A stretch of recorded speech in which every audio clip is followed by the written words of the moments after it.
મગનું શાક મજા આવે ખાવાની બાજરીના રોટલા રે આપણે જે દેહમાં ગામડામાં બનાવીએ એ રીતે આપણે બનાવી છીએ દેહમાં એ રીતે આપણે બનાવે કાશમાં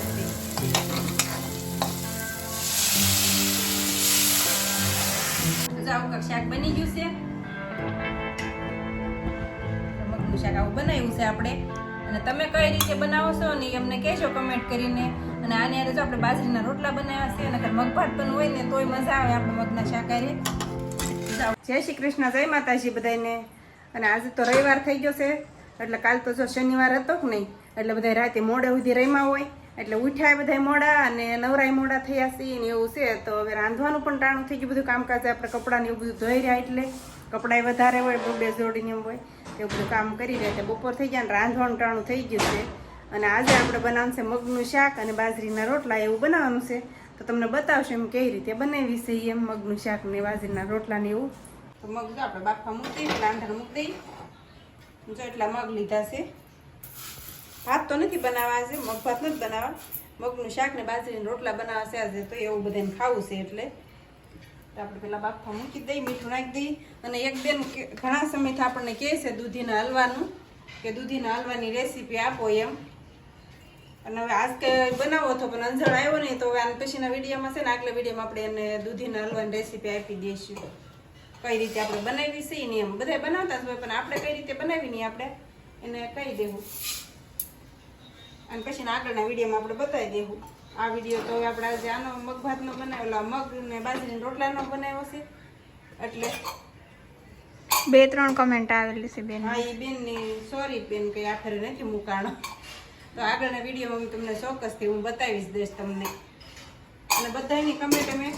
જોઈ જ છે અને વાંચી જ છે બધાની કમેન્ટ અને રિપ્લાય બધાને આપણે આપી જ છે મગ મૂકી થશે બફાઈ જાય પછી આપણે બતાવીએ હવે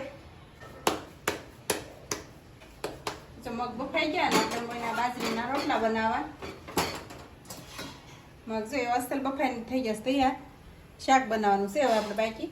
રોટલા બનાવી નાખીએ પહેલાં અને પછી આપણે વઘારી નાખીએ શાક છાશમાં બનાવવાનું હોય તો ખાટું મીઠું હોય તો જ મજા આવે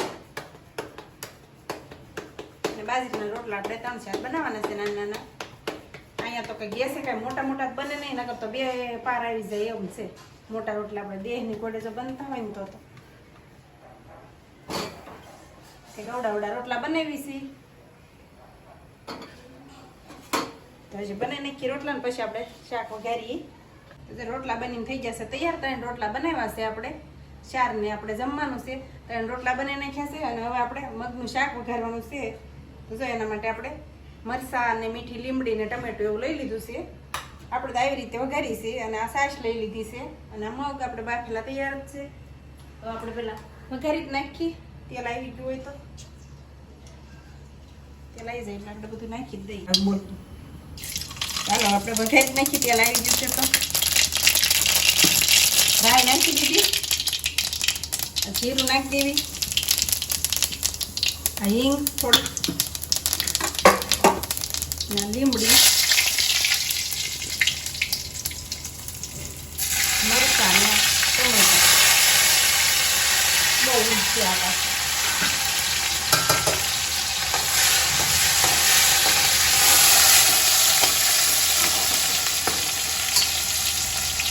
ધાણા જીરું પાવડર હળદર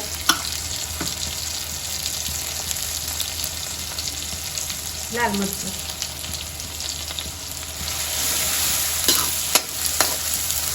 પાણીમાં બનાવી એકાય પણ આપણે છાશમાં બનાવી છે કેમ કે ખાટું મીઠું થાય ને તો મસ્ત લાગે શાક અને મજા આવે ખાવાની બાજરીના રોટલા અરે આપણે જે દેહમાં ગામડામાં બનાવીએ એ રીતે આપણે બનાવી છે દેહમાં એ રીતે આપણે બનાવે છાશમાં જ છે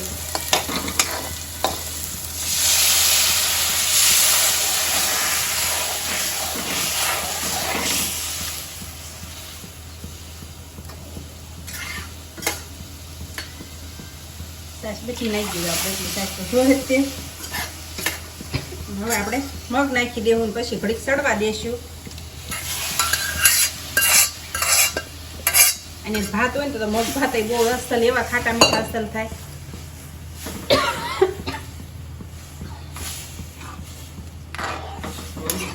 જાય રીતનું થઈ ગયું છે શાક. હવે આપણે સડવા દેવાનું સરખાઈથી. સાસ છે ને એટલે પાકવા દેવાની સાસની સરખાઈથી. થોડુંક મીઠું નાખી દઈ. બાફામાં નાખ્યું હતું ને પછી નહોતું નાખ્યું તો થોડુંક નાખી દઈ મીઠું તે.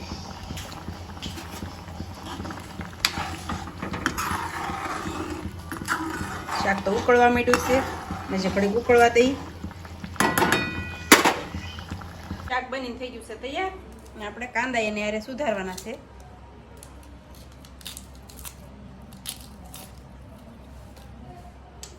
મગનું શાક ને કઠોળનું શાક હોય ને એના આપણે કાંદાની એવું મજા આવે. ત્યારે લીંબુ લઈ લીધું છે. આપણે દેશમાંથી લીંબુ આવેલા છે કે નહીં, તાજા તાજા લીંબુ છે. અત્યારે બહુ ભાવ હોય છે લીંબુનો. તારે ખાવા છે કાંદા તો ઉદય સુધાર વધારે ખાસ તું.